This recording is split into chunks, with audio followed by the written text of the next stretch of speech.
ভাইরে, আমাদের ভারতবর্ষে মোদী সরকার আছে, কিছুই করছে না। যদি এখন উমার ফারুক থাকতো সবটিকে পিঠে লাল করে দিত। আই লাভ মোহাম্মদ বলা, যতগুলো আই লাভ মোহাম্মদ নিয়ে দৌড়ছে, একটার মুখে দাড়ি নাই।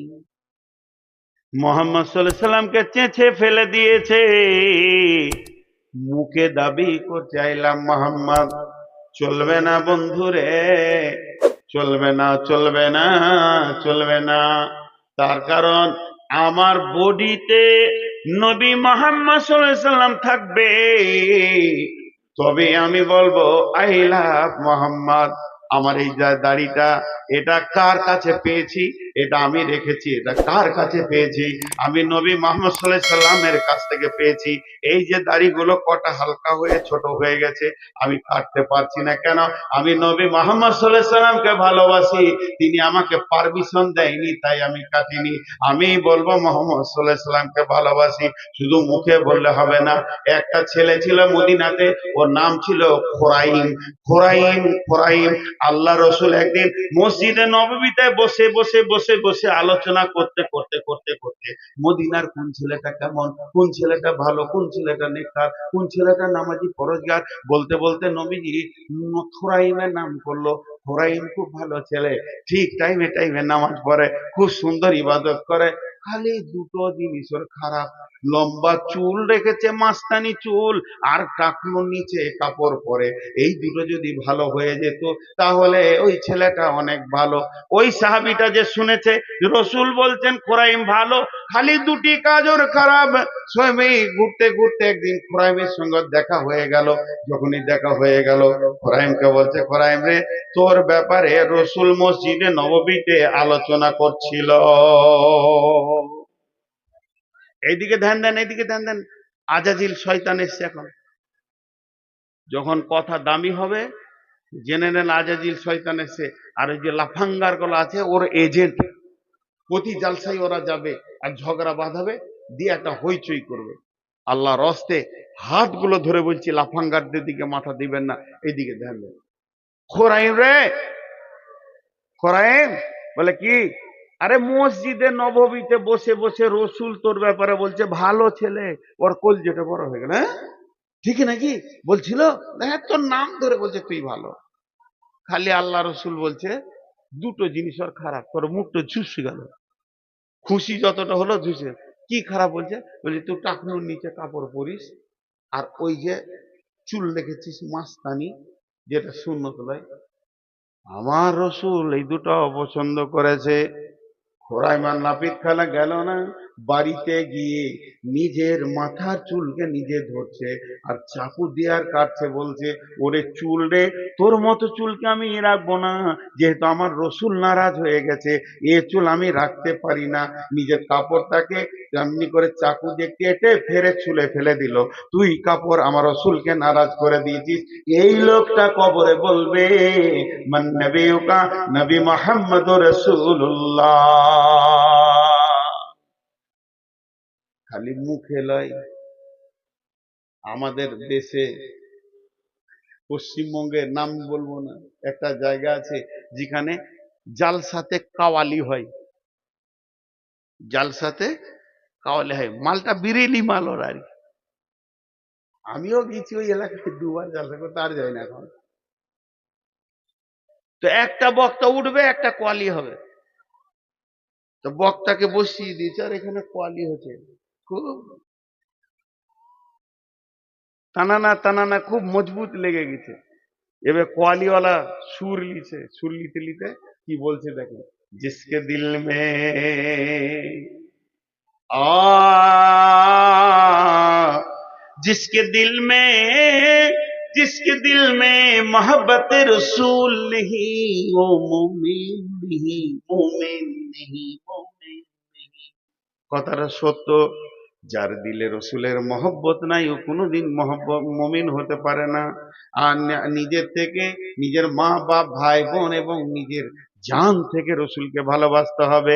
বিশ্বনবী বলেন, উমার রে, তুমি কি তোমার নিজের থেকে আমাকে ভালোবাসো? উমার বললেন না। রসুল বলেন, এখন তুমি কামেল মুমিন হতে পারোনি, তোমার ঈমান পাকা হয়নি। হযরত উমার দেখলেন না, আমি না বুঝে বলে ফেলেছি, কিন্তু আসলে আমার জান থাকতে রসুলের জানকে কাউকে নিতে দিব না। বলে, হুজুর ওটা ইমোশনাল বলে দিয়েছি, এখন আমি বুঝে বলছি, আমার জান থেকে আমি ভালোবাসি। নবীজি বললেন, তুমি কামেল মুমিন হয়েছো। জঙ্গে খন্দকে আল্লাহ রসুল তাবুর গায়ে আছে। হযরতে সাদ রাদিয়াল্লাহু তাআলা আনহু এতগুলো তলোয়ার নিয়ে ঝানক করে রেখেছে আঁধারে। রসুল বলছে, শব্দটা উঠলো যে, এবারে অতগুলো তলোয়ার রসুলের তাবুর পাশে হযরতে সাদ রাখলেন। আর আল্লাহ নবী আঁধারে ঝড় বৃষ্টিতে দেখতে পায়নি, তবে নবী আইডিয়া করে বলছে, কে সাদ নাকি? হযরতে সাদ বলেন, ইয়া রাসূলুল্লাহ, আমি সাদ এসেছি, আমি তলোয়ার নিয়ে হাজির হয়ে গেছি। বলে, কে এত রাত্রিতে কেন? বললেন, আমার মতো সাদের লাখো প্রাণ থেকে একটা নবী মোহাম্মদের প্রাণের দাম অনেক বেশি, তাই আমি তলোয়ার নিয়ে এসেছি, আপনাকে সারা রাত পাহারা দিব। হযরতে হযরতে তালহা রাদিয়াল্লাহু তাআলা আনহু যখন উহুদের প্রান্তে দেখলে রসুলকে লক্ষ্য করে তীর আসছে, একাই বুকে 180টা তীরকে গ্রহণ করেছিলেন, আর রসুলকে তীর থেকে বাঁচিয়েছিলেন। এর জন্য যার দিলে রসুলের মহব্বত নাই, ও মুমিন হতে পারে না। কোয়ালিতে ঠিকই বলেছে, ঠিকই বলেছে, একবারে ঠিক বলেছে। কিন্তু যে মৌলবি সাহেব বসে আছে ওর পরে বায়ান করবে, ওর কোল যেটা জ্বলছে ওর কথা শুনে, যে সভাপতি বলছে এরপরে নূর মোহাম্মদ এলো, তো লোক তো জানে যে নূর মোহাম্মদ উঠেছে মানে কোয়ালি বলবে না, প্রথমেই বলবে আসসালামু আলাইকুম, দিয়ে বলবে আলহামদুলিল্লাহ নাহমাদুহু ওয়া নাস্তাইনুহু ওয়া নাস্তাগফিরুহু। যখনই বলেছে অমুক মৌলানা এলো, তো মাইকে সালামও দেয়নি, নাহমাদুহু বলছে না, মৌলবি সাহেব বলছে লোক বলছে ইও কোয়ালি করবে নাকি রে? ওর কোল যে জ্বলে আছে তা কি করে? বলছে আমারও 2 লাইন শুনতে হবে রে ভাই। आ जिसके दिल में मोहब्बत रसूल नहीं, वो मोमिन नहीं। बात तो सही, मगर मेरी कवाली तो सुनो। जिसके दिल में जिसके दिल में जिसके दिल में मोहब्बत रसूल होगा, जिसके दिल में मोहब्बत रसूल होगा, उसके चेहरे पे पता चलेगा, पता चलेगा, पता चलेगा। শালা কোয়ালিওয়ালা এক ওয়াক্ত নামাজ পড়েনি, দাড়ি চেয়েছে কোয়ালি করতে এসেছে, বলছে মহব্বত রসুল। একে ঝাঁটা মারার কেউ আছে? একে ঝাঁটা মারার কেউ আছে? বন্ধুরা আমার, শরীরে বডিতে রসুলকে আনতে হবে। কিয়ামতের মাঠে যখন আল্লাহ বলবেন, উজিয়াল কিতাব ওয়াজিয়া বিন নাবিয়িন ওয়া শুহাদা, হে হাসরবাসীরে, আমি আমলনামা রেডি করেছি, তুমি এসো, তোমার সাক্ষী নিয়ে এসো, নবীকে সঙ্গে করে নিয়ে এসো। জান্নাতি ব্যক্তিটা গিয়ে বলবে, আল্লাহ আমাকে জান্নাতের সার্টিফিকেট দেন। আল্লাহ বলবে, কই রে তোর নবী? আল্লাহকে তখন বলবে, আল্লাহ আপনি কুদরতের চোখ দিয়ে দেখেন, আপনার নবীকে আমি সঙ্গে করে নিয়ে এসেছি।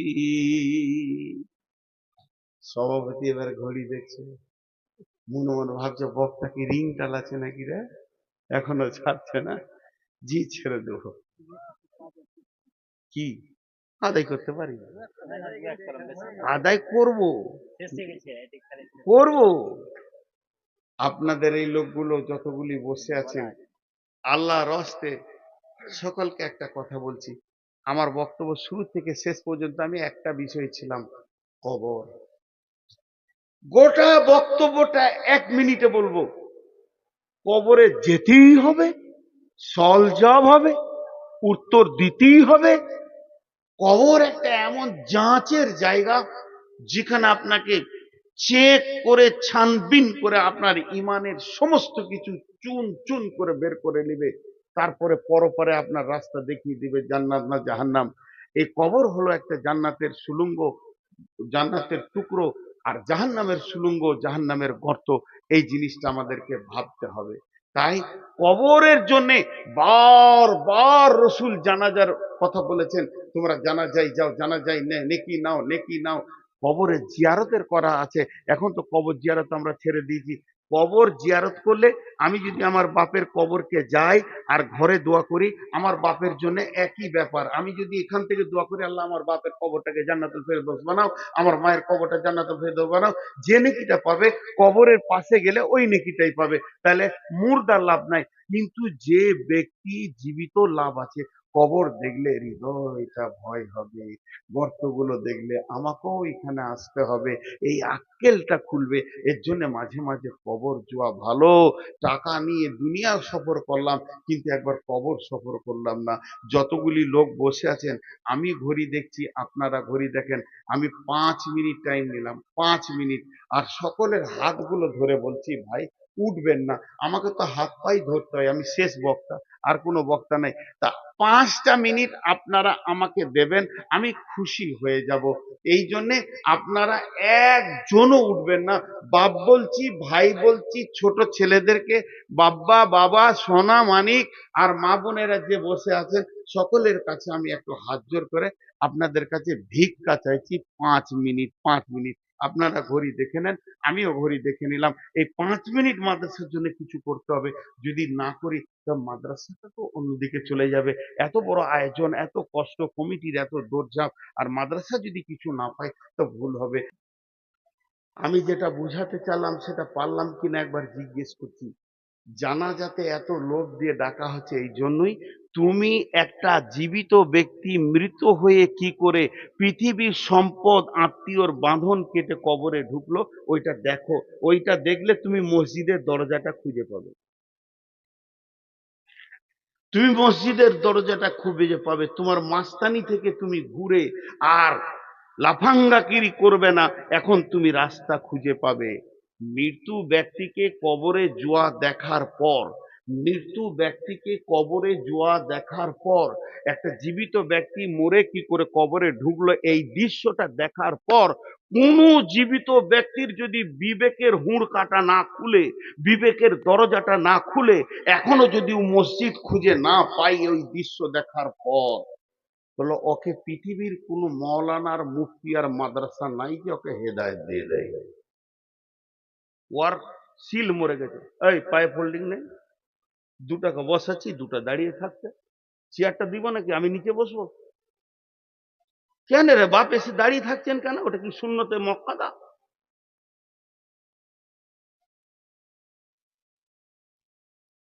ভাইয়া, খুব গুরুত্বপূর্ণ কথা। আমাদের শেষ মত, আমাদের শেষ মত, মতের পরই কবর। বিসমিল্লাহির রহমানির রহিম। ওয়াইদাল কুবুরু বু'থিরাত। ইসরাফিল যখন সুর ফুঁকবে, তখন কবর থেকে মানুষকে উঠানো হবে। আবার সূরা আদিয়াতে বলছেন, আফালা ইয়ালামু ইদা বু'থিরা মা ফিল কুবুর। তুমি কি জানো না কবরের ভিতরে কে আছে লুকায়িত, তাকে তোলা হবে। কবর একটা এমন জায়গা, সেখানে ইমানদারও আছে, বেঈমানও আছে, তাদেরকে কবরে তোলা হবে। বন্ধুরে আমার, আল্লাহ নবী বলছেন বিসমিল্লাহির রহমানির রহিম, ইদা উদিয়াল মাইয়াতু ফিল কবরে আতাহু মালাকানে ফায়াকুলানি মান রব্বুকা মা দীনুকা ওয়া মান নাবিয়ুকা। যখন ফেরেশতা আসবে, মানুষকে কবরে রাখা হবে, কবরে শুইয়ে দেওয়া হবে। মুর্দা ব্যক্তি শুয়ে থাকবে, অচৈতন্য অবস্থায় থাকবে, তার মাপরে বাঁশ দেওয়া হবে, মাটি দেওয়া হবে, সে ভিতর থেকে সবকিছু বুঝতে পারবে। এমনকি পায়ের জুতোর শব্দ সে শুনবে কবর থেকে, যে আমাকে কতজনে এসে রেখে চলে গেল, কতজনে এসে স্নেহ মমতায় ডাকিবে নামটি ধরে, কত বন্ধুর স্মৃতির অশ্রু ঝরিবে তোমার পরে, সারা নেই পেয়ে ফিরে যাবে তারা আমাকে পেছনে রেখে। তুমি হাসিবে সবারে কাঁদায়া, সবার অশ্রু মেখে। একটি সকাল একটি বিকাল কাটেনি যাদের ছাড়া, ভাবিতে পারিনি কেমনেতে হায় পর হয়ে যাবে আজ তারা। এর নাম কবর। এই কবরে যখন রাখা হবে লোকটা ধ্যানে থাকবে, সবাই জানাজা পড়ে দাফন করে মাটি দিয়ে চল চল বাড়ি চল। আর এখানে কেঁদে লাভ নাই, আর কোনো কিছু নাই। এক্ষুনি এক্ষুনি তোমার ভাইকে সওয়াল করা হবে। আমি একটা জানাজা তো মসজিদে নববীতে পড়লাম, মনে মনে করলাম কেমন করে দাফন করে সৌদিতে দেখবো। আমি পেছনে পেছনে গেলাম কারকুল বাকিতে, তাদের বুগলি কবর দাফন করা দেখলাম। দাফন হয়ে গেল, মাটি হয়ে গেল। তখন সমস্ত আত্মীয় স্বজন দাঁড়িয়ে আছে, আমাদের হাজিরাও দাঁড়িয়ে আছে। একজন খালি বলল, ভাই তোমরা যতজন দাঁড়িয়ে আছো কত একিনের সঙ্গে কথাটা বলছে, কত বিশ্বাসের সঙ্গে কথাটা বলছে। যতজন দাঁড়িয়ে আছো তোমরা তোমাদের ভাইয়ের জন্য দোয়া করো, ওকে এক্ষুনি প্রশ্ন করা হবে, এক্ষুনি ফেরেশতা আসবে, তার জন্য তোমরা দোয়া করো। যে যেমন পারলো দোয়া করলো, কেউ হাত তুলে করলো, কেউ হাত ছেড়ে করলো, কেউ দাঁড়িয়ে দাঁড়িয়ে দোয়া বিড়বিড় করে শুরু করে দিল। তার মানে তখনই প্রশ্ন করা হবে, মান রব্বুকা, তোর রবকে, মান নবিয়ুকা, তোর নবীকে, মা দিনুকা, তোর দিন কি। এই তিনটে প্রশ্ন করা হবে। বিশ্ব নবী বলছেন, যে লোকটা প্রশ্নের উত্তর ঠিক ঠিক ঠিক ঠিক দিয়ে দিবে, কোনো গোলমাল হবে না, ওই লোকটা যখন উত্তর দেওয়া হয়ে যাবে আল্লাহ তাবারাক ওয়া তাআলা বলবেন, কাদ সাদ্দাকতা, আমার বান্দা সত্য বলেছে, তার জন্য সমস্ত ব্যবস্থা তোমরা নাও। এমন সময় জাহান্নামের জ্বলন্ত আগুনের দরজাটা খুলে দেওয়া হবে। দাও দাও করে আগুন জ্বলছে, আগুন একটা আগুন কেন একটা আগুন ছিঁড়াছিঁড়ি করছে। কি ভয়ানক দৃশ্য! কবর থেকে তাকে দেখানো হবে আর বলা হবে, বান্দারে তোমার আল্লাহ দেখো কেমন আযাব থেকে তোমাকে বাঁচিয়েছে, তোমার আল্লাহ তোমাকে রহম করেছে, একবার খালি জাহান্নামটা চোখে দেখে নাও, এখান থেকে তোমাকে আল্লাহ তোমার আল্লাহ বাঁচিয়ে দিয়েছে। এরপরে যে লোকটা উত্তর দিতে পারবে না তার জন্য জান্নাতের দরজাটা খুলে বলা হবে, হতভাগা বেঈমান, তুই এত বড় মালের ওয়ারিস থেকে মাহরুম হয়ে গেলি, শুনেলে এটা তোর মালের ওয়ারিস ছিল, অতএব তুই মাহরুম হয়ে গেলি তোর বদ আমলের কারণে। আর এই তিনটে প্রশ্ন করা হবে, মান রব্বুকা, মা দীনুকা, মান নবিয়ুকা।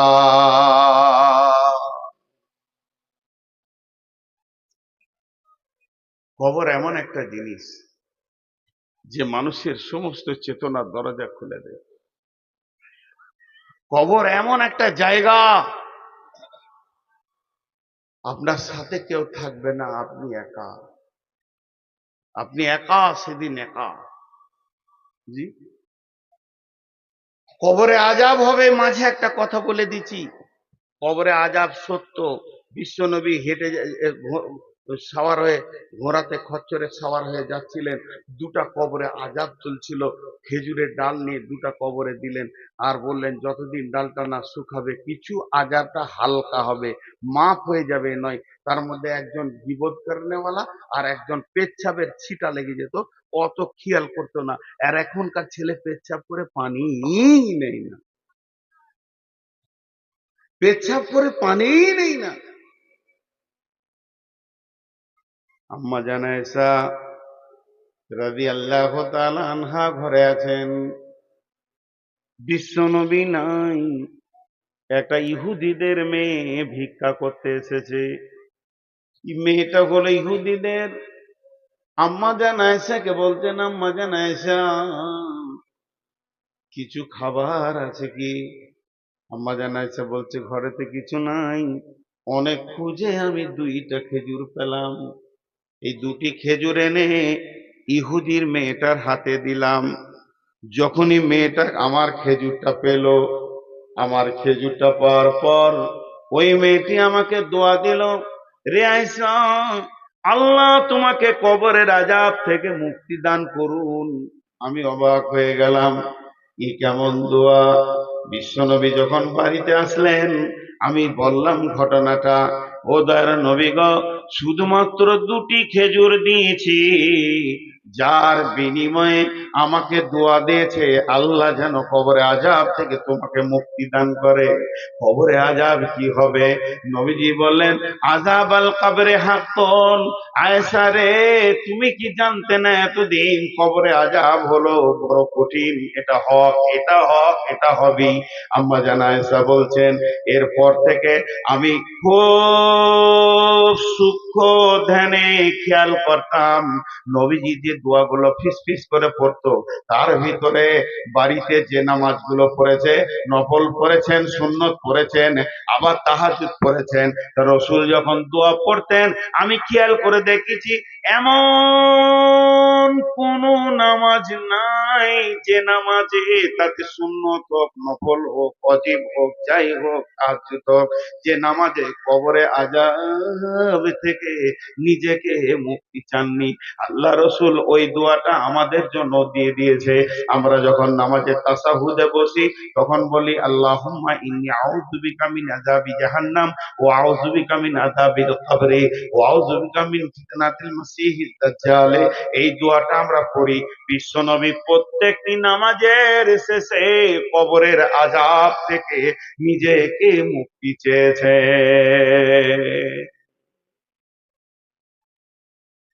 হযরতে ওসমান গনি কবরের আযাবের কথা শুনলে খুব কাঁদতেন, অঝর নয়নে কাঁদতেন, অঝর নয়নে কাঁদতেন।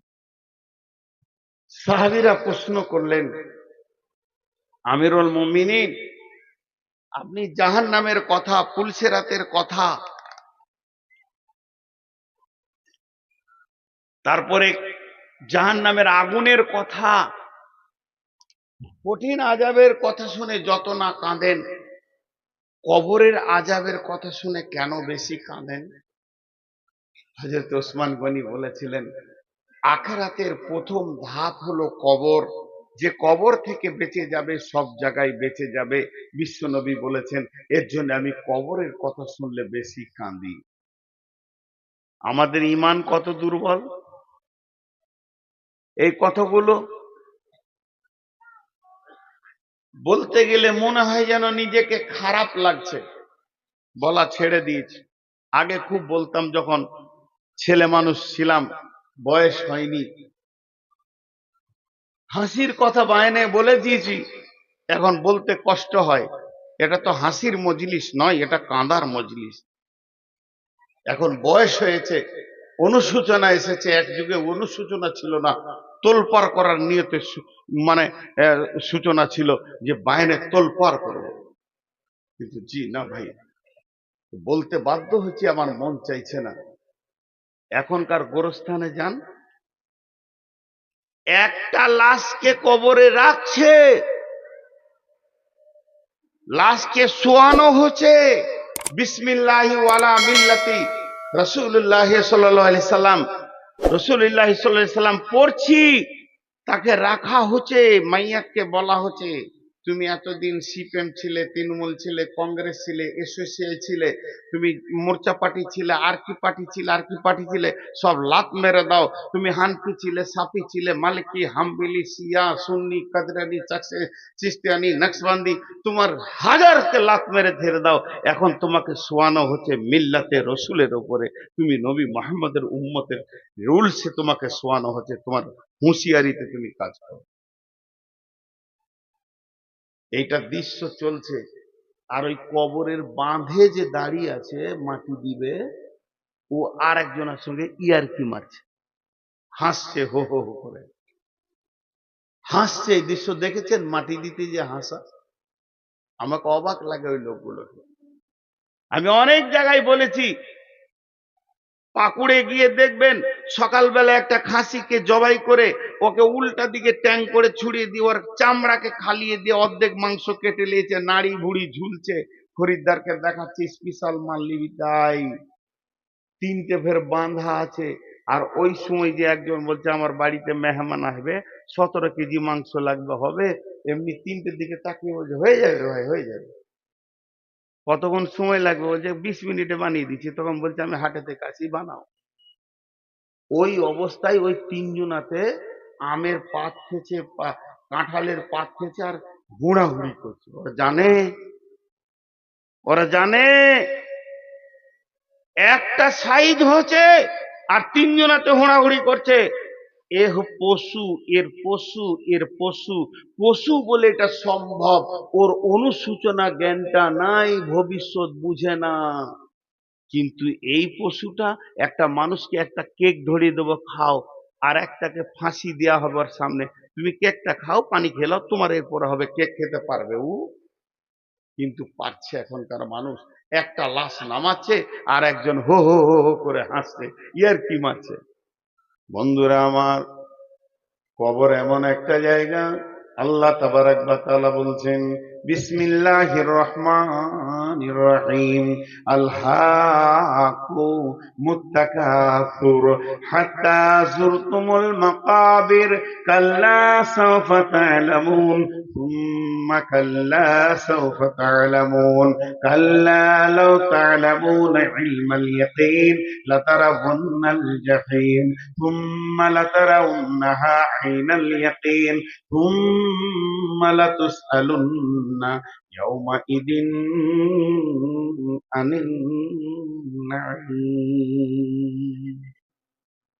গোটা সূরাটাকে একটা উদাহরণে ভরে দিব। উদাহরণটা শুনবেন, গোটা সূরাটা খাপে খাপে মিলে যাবে। একটা উদাহরণ দেব। আপনাদের বাড়ি সীতা পাহাড়ি, এই যে ইস্তাহারে লিখেছে সীতা পাহাড়িতে বিরাট জলসা, বিরাট ধর্মীয় জলসা, স্থান সীতা পাহাড়ি। এটা লেখা ভুল হয়েছে, সীতা পাহাড়ি মাঠ লিখতে হতো, গাঁ থেকে 3 কিলোমিটার দূরে হয়েছে না, এটা ভুল হয়েছে, সীতা পাহাড়ি মাঠ লিখতে হবে। এখন বোস্টম ডাঙ্গালরা যদি লাঠিলে আসে, তোদের জলসা না, আমাদের ভয়ে বলতে হবে তোদেরই।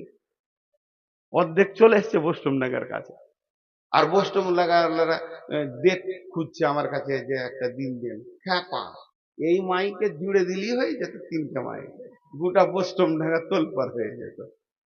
চালাক লয় বলি, ওদিকে একটা মাইক ভাড়া করে 20-25টা চোং জুড়ে দেন, বোস্টম ঢাকে শুনেলেন, এদের খরচায় আপনাদের তেলে বেগুন ভেজে গেল। জি, তো এবার উদাহরণটা শুনেন। উদাহরণটা হচ্ছে যে আপনার এই সীতা পাহাড়ির একটা ছেলে হিরণপুরে চাকরি করে। মন দিয়ে শুনবেন, অনেকবার পাবেন, এগুলো ইউটিউবাররা তো দেয়। আবার ইউটিউবাররা থাম্বনেইল বানাবে, এবারে পাহাড় পর্বত করে দেখিয়ে দিবে। এদের কাল্লা যে কখন জ্ঞান দেবে। ইউটিউবাররা অর্ধেক বেরেন চলে গেছে, আর টোটোওয়ালাদের মাথায় বেরেনই নেই, রাস্তার মাঝে ছাড়া যাবে না ওদের। আল্লাহ যার বিবেক শেষ করে দেয়, ওকে টোটো কেনার তৌফিক দেয়। আগে ওর বিবেক শেষ, তারপরে ও টোটো কিনবে, আল্লাহকে পয়সা দেবে, যা খাগা, এই করে খাগা। মাঝে আমার এক ড্রাইভার আফসোস করে বলছে যে সরকার খালি কলকাতা এয়ারপোর্টের গেটটা আটকে রেখেছে, নাহলে ওরা ঢুকে যেত, দুবাইয়ের প্যাসেঞ্জার চাপিয়ে নিত। টোটো একবার যদি এয়ারপোর্টে ঢুকতে পায় না, তো দুবাই, মরক্কো, সুদান, আমেরিকা, ইংল্যান্ডের প্যাসেঞ্জার চাপিলে বলবে তোরা খালি চুপ করে বস, 3 মিনিটে পৌঁছে দিচ্ছে। ওদের মাথাতে কিছুই নেই, ফাঁকা মাথায় টোটো চালায়। জি, তো যে কথাটা বলছি, একটা ছেলে সীতা পাহাড়ি চাকরি করে হিরণপুরে, প্রতিদিন যায় একবার, আসে একবার। এই রাস্তাটা প্রতিদিনও দুবার দেখে, দুবার দেখে, দুবার দেখে, দুবার। সকালে একবার যায়, বিকালে আসে, সকালে যায়, বিকালে আসে। 3 মাসে কবার দেখবে? 3 মাসে কবার দেখবে? 180 বার। কথা বলে না, সব চুপ করে আছে। 3 মাসে 180 বার দেখবে। এরই মাঝে ওই রোড, হাই রোডকে, এই হিরণপুর যেতে পাকুড় পার হয়ে যে ব্রিজটা আছে, ব্রিজটাকে সরকার জিসিপি দিয়ে উড়িয়ে দুই দিকে খাল করে 30 ফুট খাল করেছে, পাইলিং করে ভালো করে ব্রিজটা বানাবে, উঁচা করে যারা না ভাঙে, দিয়ে দুই দিকে রড গুলো খালি ওপর দিকে হয়ে আছে, বাকি নিচে ঢালাইটা হয়েছে, বাকি কাজ এখন বাকি আছে। 3 বন্ধুতে জালসা শুনতে গেছে মোহনপুর, মোটর সাইকেল দিয়ে একজন চালাচ্ছে আর দুজন বসে আছে, আর গল্প শুরু করেছে, চাকরি তো করছি রে, তুই করছিস, তুই তো স্কুলে চাকরি করছিস, আমি তো ব্যাংকে করছি, আমি তো হসপিটালে পেলাম, ভাই কেমন কি আছিস বল? বলে পাকুড়ে জায়গা নিয়েছি। তারপরে আবার বলছে হিরণপুরে জায়গা কিনেছি, ব্যাংকে এত টাকা আছে, একটা ফ্ল্যাট বাসা নিলাম, আমি অমুক জায়গায় বিয়ে করেছি, আমার বউ খুব সুন্দর, আমার শ্বশুরের ফ্যামিলি খুব সুন্দর, আমি ভালো আছি, আমার ইনকাম এত, এই টাকা পয়সা ঘর বাড়ি জমি জায়গা পুকুর বাগান, টাকা পয়সা ঘর বাড়ি জমি জায়গা পুকুর বাগান, এই তিনটে কথাতে এরা এত গভীরে চলে গেছে, মেতে গেছে। কে কত টাকা করলি, কে কত পয়সা করলি, আর গাড়ি খালি হুর হুর করে দৌড়ছে। বলছে আমি মনে করছি যে সামনের সপ্তাহে এই কোর্টের সামনে জায়গাটা বিক্রি আছে, লিবো ভাই না দিয়ে দিয়েছি। এই বলতে বলতে তিনজন ওদের ভুলে গেছে যেখানে ব্রিজটা নাই, দপ করে পড়লো। তিনজনে যখন পড়লো, শুধু পড়েনি, একজন পড়ছে তো রডের উপরে সমস্ত শিখগুলো গেঁথে গেছে তিনজনকে। রাত দেড়টা, অন্ধকার রাত, বাইকটা আর এক জায়গায় পড়েছে, ভেঙে চুরমার হয়ে গেছে। তারা ওখানে রক্তস্খলন শুরু হয়ে গেছে, রক্ত বেরোতে বেরোতে বেরোতে বেরোতে তিনজন মরছে, একে অপরকে দেখছে, কেউ কারো সাহায্য করতে পারছে না। ওই রাতে আর কেউ নাই রাস্তাতে, তিনজন মরে গেল। তাদের দুনিয়ার চিন্তাটা এত বেশি ছিল, এই খালটাকে তারা ভুলে গেছিল। তাদের দুনিয়ার চিন্তাটা এত বেশি ছিল, দিনে দুবার দেখে 3 মাস ধরে দেখছে, 180 বার খালটাকে দেখেছে, তারপরও ভুলে গেছে। কেন? যে তাদের মাল আর ধন আর টাকা পয়সা তাদেরকে ভুলিয়ে দিয়েছে। যে ছেলেটা প্রতিদিন দুবার দেখে, ওই আবার গাড়িটা চালাতে গিয়ে তিনজন মারা গেল। লাভ হলো না, লাভ হলো না, লাভ হলো না, লাভ হলো না। তাদের ওই দেখাটাও লাভ হলো না, তাদের অ্যাক্সিডেন্টের পরে আর বাঁচে উঠতে পারলো না, সেটাও লাভ হলো না। আল্লাহ তাবারাক ওয়া তাআলা বলছেন, আল্লাহু মুত্তাকাসুর হাত্তা যুরতুমুল মাকাবির। হে পৃথিবীর মানুষ, হে এলাকার মানুষ, সীতাপাড়ি এলাকার মানুষ, হে দুনিয়ার মানুষ, তোমরা কান করে শোনো।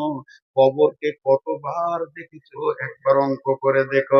এই মোর হাতে কোদাল ধরিয়া কঠিন মাটির তলে গাড়িয়া দিয়েছি কত সোনামুখ নয় এ চোখের জলে। জীবনে আমি কবরকে কতবার দেখেছি। আব্বাকে যেদিন দিয়ে এসছি কবর দেখেছি, মাকে দিয়ে এলাম কবরকে দেখলাম, দাদা দাদিকে দিতে গেলাম কবরকে দেখলাম, গায়ের 20খানা মাইয়াত হয়েছে কবরকে 20 বার দেখেছি, পাড়া আত্মীয় স্বজন নিয়ে আরো 80 বার আমি জানাজা পড়েছি। আমার জীবনে 200টা জানাজা পড়ে নিলাম, কবরকে 200 বার দেখলাম। কিন্তু আমার মাল, আমার জমি, আমার টাকা কবর মাথাতেই উড়ে গেছে। কবরে যে আমাকে যেতে হবে এটাই আমি ভুলে গেছি। কিন্তু আজরাইল যেদিন এসে মোলাকাত বলছে, তৈরি হও বন্ধু, এতদিন লোকের দেখেছো, এবার তুমি নিজে ঢুকবে, তৈরি হও। আল্লাহকুমুত তাকাসুর হাত্তা যুরতুমুল মাকাবির। ধুপ করে কবরে দিয়ে শুয়ে গেল। তাহলে কবরে প্রথমবার শোয় নাই। আমি একটা ছেলেকে বলছি, এ বেয়াদবি করবি না। একবার বললাম, 2 বার বললাম, 3 বার বললাম, 4 বার বললাম, 20 বার বললাম, 50 বার বললাম, আমার গাড়িটা লাগবি না, আমার গাড়িটা লাগবি না, আমার গাড়িটা লাগবি না, 80 বার বললাম। এরপরে কানে একটা পড়াত করে মেরে দিলাম। আপনি হাতটা ধরে বলতেন, ছেলেটা মারতেন কেন, কি করেছে? তুমি কি জানো না ওকে আমি 80 বার বলেছি? এটা কি তোমার খেয়াল নাই? আল্লাহ বলছে, তোকে কি আমি হঠাৎ টেনে নিয়েছি নাকি? তোকে আমি হঠাৎ কবরে ভরেছি? এটা কোনোদিন বলবি না। অঙ্ক করে দেখা, তোকে যখন জীবিত ছিলি তোকে কতবার আমি কবর দেখিয়েছি। আমার নবীকে দিয়ে কবরের পাশে গেলে নেকি হয় এটা আমি বলেছি। আমার নবীকে দিয়ে তোর জানাজার নেকি করে দিয়ে তোকে আবার কবরের কাছে এনে কতবার কবর দেখিয়েছি, তোকে আমি অঙ্ক করে বলে দিব। আমি আল্লাহ তোকে হঠাৎ কবরে ভরিনি। তোকে না হলেও 200 বার জীবনে, তোকে 50 বছরের জীবনে তোকে 200 বার কবরে এনেছি, আর কবরকে দেখিয়েছি, আর কবরে শোয়াতে দেখিয়েছি। এটা দেখার পরও তোর দরজাটা তালা মারা ছিল, তোর বিবেকের দরজা খুলছিল না, তোর মিজাজ মসজিদের দরজার দিকে দিয়েছে না, তোর মিজাজ রোজার দিকে দিয়েছে না, তোর মিজাজ তাস লুডু দাবা জুয়া সুদ লুচ্চালা ফাঙ্গারি ছাড়ছে না, তোর মিজাজ পর্দা হতে বলছে না, বেপর্দা হয়ে ঘুরছে। আমার তো দোষ নাই, তোকে আমি প্রথম কবরে আনি নাই, এরপরে তুই কবরে আসবি, তখন নিজের চোখে আযাব দেখবি। সাদ বিন আক্কাস রাদিয়াল্লাহু তাআলা আনহু, যার জানা যায় 70,000 ফেরেশতা এসেছিল, তার কবরে পিশানি হয়েছে। আম্মাজান ফাতেমা কবরের ভয়ে কেঁদেছেন, আম্মাজান আয়েশা কবরের ভয়ে কেঁদেছেন, আম্মাজান খাদিজা কবরের ভয়ে কেঁদেছেন, সাহাবীরা সারা রাত্রে ডুকরে ডুকরে কেঁদেছেন, হযরত উমরের মতো লোক কবরের ভয়ে কেঁদেছে। তোদের মধ্যে ভয় নাই, তুই যে বলবি আমাকে আল্লাহ হঠাৎ নিয়ে এসেছে, এ কথা তোর আমি শুনবো না, কিন্তু কবরে যাওয়ার পর কাল্লা সাউফা তা'লামুন, সেই দিন বিবেকের দরজা খুলবে, লাভ হবে না, লাভ হবে না, লাভ হবে না। অ্যাক্সিডেন্ট হয়ে পড়ে গেলি, এইবার মনে পড়েছে খাল ছিল, লাভ হচ্ছে না, মোটেই হচ্ছে না। সুম্মা কাল্লা সাউফা তা'লামুন, আল্লাহ তা'লামুন ইলমাল ইয়াকিন, এখন তোর ইয়াকিন বেড়ে যাবে, বিশ্বাস বেড়ে যাবে। লাতারা বুন্নাল জাহিন, তুই দেখবি জাহান্নামকে দুই চোখে, আযাব তোকে টিপে ধরছে, জাহান্নাম থেকে হুর হুর করে তোর কাছে আগুন আসছে, সাপ বিছুতে ডাঁস মারছে, একবার মারছে 70 গজ মাটির নিচে করে দেবে, আবার নখ দিয়ে টেনে তুলবে। ওই বিষ এত যাতনা, যদি আল্লাহ ওদেরকে পৃথিবীতে একটা বিষ দেওয়ার ক্ষমতা দিত, সবুজ আলো দেখতে পেতে না, সেই তোকে কষ্টগুলো চলছে, ওগুলো দেখবি দেখবি দেখবি, কোনো কাজ হবে না। তোকে বহুবার কবর দেখিয়ে তোর বিবেকের দরজাটা হুড়কা লেগেছিল, খুলে দিতে পারিনি রে বান্দা, এর নাম কবর। বুড়াকার কত বকা দেবে। 12টা বেজে গেছে। না না না, আমার 12টা বেজেছে,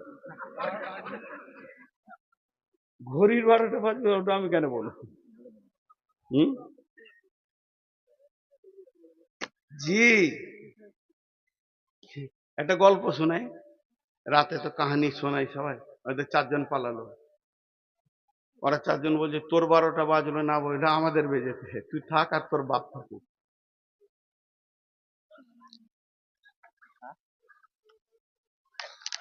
জি। একটা রাজা, এটা আমার বায়নার সাথে কোনো মিল নাই, আপনাদের একটা গল্প শোনাচ্ছি খালি, এটা বায়নার উদাহরণ হলো। একটা রাজা মনে মনে নিয়ত করেছে, কি করবো রে, আমার নামটা যেন থেকে যায় সারা জীবন, যে করেছিল, এমন একটা কাজ করে যাব আমার নামটা সারা জীবন থাকবে। নিয়ত করেছে দুধের পুকুর করবে, একটা বড় পুকুর বানাবে, তো দুধের, আর সারা চারিদিকে ইউটিউবাররা দিয়ে বলবে অমুক রাজা দুধের পুকুর করেছে, সারা জীবন নাম থেকে যাবে। তারপরে দুধগুলো খেয়ে নেবে, শেষ হয়ে যাবে জায়গা, কিন্তু আমি একবার তো করেছি 2 মিনিট লেগে। একটা পুকুর বানালেও বড়, যে গোটা পুকুরটাকে মার্বেল পাথর স্টাইলস দিয়ে সাদা সিমেন্ট দিয়ে বানিয়ে ধুয়ে পরিষ্কার করেছে, দুধ রাখার উপযুক্ত করেছে, লম্বা একটা ড্রেন করেছে এইখান থেকে আপনাদের জামে মসজিদ দিয়ে, পুকুরের কাছে কাউকে যেতে দিবে না, তালা মারা আছে। সকাল বেলায় উঠে পুকুরটা খুলে দিবে, আর এলান হয়ে যাবে, একবেলা লোক দেখে নেবে, দুধ তো পচে যাবে না, নষ্ট হবে, তারপরে দুধ তুলে নিয়ে খেয়ে নেবে, দুধের পুকুর আমি করেছি, অমুক রাজা করেছে, হয়ে গেল। অমাবস্যা রাত, বাদশাহ এলান করে দিয়েছে এলাকার যত গোয়ালা আছে ঘোষ, তারা যেন 1 ঘড়া করে দুধ দেয়। ও হিসাব করেছে 3 লাখ আছে, তা মোটামুটি 1 ঘড়া করে দিলে দুধ ভর্তি হয়ে যাবে, আর ওই ক্যাপাসিটি করা আছে। গোয়ালারা বলেছে আপনার চিন্তা নাই, আমরা রাতের আঁধারে ঢেলে দিই, খালি ঢালার জায়গাটা ঠিক রাখি। সকালবেলায় বাদশাহ উঠে ঘুম থেকে ফজরের নামাজ পড়ে মনের খুশিতে গেছে, আর মনে মনে করছে আমি আগে দেখেলি, তারপরে এলান করতে বলে দেবো, সেকেন্ডে গোটা দুনিয়ার লোক হাজির হয়ে যাবে। গিয়ে দেখছে পানির, দুধের লয়, পুকুরটা পানি। কথাটা বুঝতে পেরেছেন? পুকুরটা পানিতে পরিপূর্ণ হয়ে গেছে। দিয়ে বাদশা এলান করা বাদে সৈন্যকে বলছে যতটি গোয়ালা আছে নিয়েছে ভর কারখানায় ভরেছে, একটা করে ধরছে আর পিটাইছে। কি দিয়েছিলি বল? স্যার আমি মনে করেছিলাম সবাই দুধ দিবা, আমি এক ধরা পানি দিয়ে হয়ে যাবে। শেষকালে পানিই দিয়েছে সবাই, দুধ আর কেউ দেয়নি। তাহলে অবস্থা খুব খারাপ, ওর মন হলো না। এই যে আমার অসুখ, খালি পেটে 380 সুগার, ভরা পেটে 375। ডাক্তার বলছে খবরদার রাত জেগেন না, 12টার পরে শুয়ে যান। সব জলসালারা বলছে খালি আজকেই দেন। বুঝতে পারছেন কিনা? আমার কিন্তু ফাঁকা পড়ছে না। গতকাল কালারা বলছে আজকে দিনটা দেন, কালকা থেকে দেবেন না। আর দুটো রসগোল্লা দিয়ে বলছে আজকে খান। আমাদের এখানকার ভালো ওষুধ রসগোল্লা এলাকায়। আর যদি কোনো ডাক্তার বসে থাকছে কক ফক গাছ গাছারা, ও ওষুধ নিয়েছে সকালে হাজির, এতে সুগারের ওষুধ এতগুলা হাজির হয়ে গেছে। কার খাবো আর কার খাবো না, সবাই আমার শরীরের উপর দিয়ে এক্সপিরিয়েন্স চালাইছে আর কি, দেখি একে যদি ভালো করতে পারি। তো ভাইরা আমার, কষ্ট তো কষ্টই। তো আমি আর আপনাদেরকে বেশি বিরক্ত করবো না, কিছুক্ষণ চালাচ্ছি, ছেড়ে দিচ্ছি না। হালকা সময় থাকবো, আপনারা হালকা সময় থাকেন, একসাথে দোয়া পরে ভাঙবো ইনশাআল্লাহ। তা আমি এতক্ষণ যেটা আপনাদের সামনে বক্তব্য রাখছি, এটা একটা বিষয়, তার নাম হলো কবর। কবর থেকে বড় হুঁশিয়ার। মাটির মাটির ওই কবর গৃহে সোয়ায়ে দিলাম যারে, ডাকলে শত কেউ কখনো আসবে না হায়, মাটির বিছানা ছেড়ে। মাটির ওই কবর গৃহে সোয়ায়ে দিলাম যারে। এরা উঠছে কেন? এরা উঠছে কেন আমি বুঝতে পারছি না। আমি তো কবরের কথা বলবো রে ভাই, এরপরে তো কিছু কথা বলবো। এরা উঠছে কেন? ইন্না লিল্লাহি ওয়া ইন্না ইলাইহি। পেশাব করতেছেন? আমি কি পাগল নাকি? একসঙ্গে কার জমিতে করবে? সে জায়গাটা তো ধ্বংস। বসেন আপনারা। কিছু লোক আছে এই ধরনের, এর অভ্যাস খারাপ। নবী রাসূল সাহাবা ইমাম, নবী রাসূল সাহাবা ইমাম, আল্লাহর ওলি যত আছেন শুইয়া কবর গৃহে, লক্ষ কোটি শত, ডাকলে শত কে কখনো আসবে না হায়, মাটির বিছানা ছেড়ে। মাটির ওই কবর গৃহে সোয়ায়ে দিলাম যারে। ভাইরা আমার, তাহলে কবরের প্রশ্ন হলো তিনটি। এই প্রশ্ন তিনটির কথা আপনাদের সামনে একবার বলবো। প্রথম নম্বরে মান রব্বুকা, দ্বিতীয় নম্বরে মা দিনুকা, তৃতীয় নম্বরে মান নবিয়ুকা। তোমার রবকে। মান রব্বুকা, এর উত্তর হচ্ছে রব্বি আল্লাহ। মা দিনুকা, এর উত্তর হচ্ছে দ্বীনুল ইসলাম। আর মান নবিয়ুকা, তোমার নবীকে, এর উত্তর হচ্ছে নবী মুহাম্মদুর রাসূলুল্লাহ সাল্লাল্লাহু আলাইহি ওয়াসাল্লাম। যে এই তিনটে উত্তর দিতে পারবে বন্ধুরে, তার আবাদান আবাদান সে সুখের জগতে চলে যাবে। অতএব কবরে তিনখানা প্রশ্ন রেডি করে কবরে যেতে হবে। আপনি বলবেন মুখস্থ করে নিব, মুখস্থ তো আমার আছে। মাদ্রাসায় যতজন পড়েছে আশা করি সবারই মুখস্থ আছে। আর না হয় এই ছোট প্রশ্ন উত্তর আপনারা মুখস্থ করে দেন কাগজে লিখে। জি না ভাই, ওখানে মুখস্থ বিদ্যা চলবে না। কোন রকমে মুখস্থ বিদ্যা ওখানে চলবে না, চলবে না, চলবে না, চলবে না।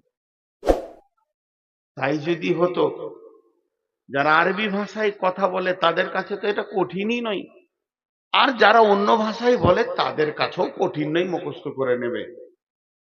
কিন্তু এই উত্তর বিবেকে ইমানই বদলায়, ইমানই ক্ষমতাতে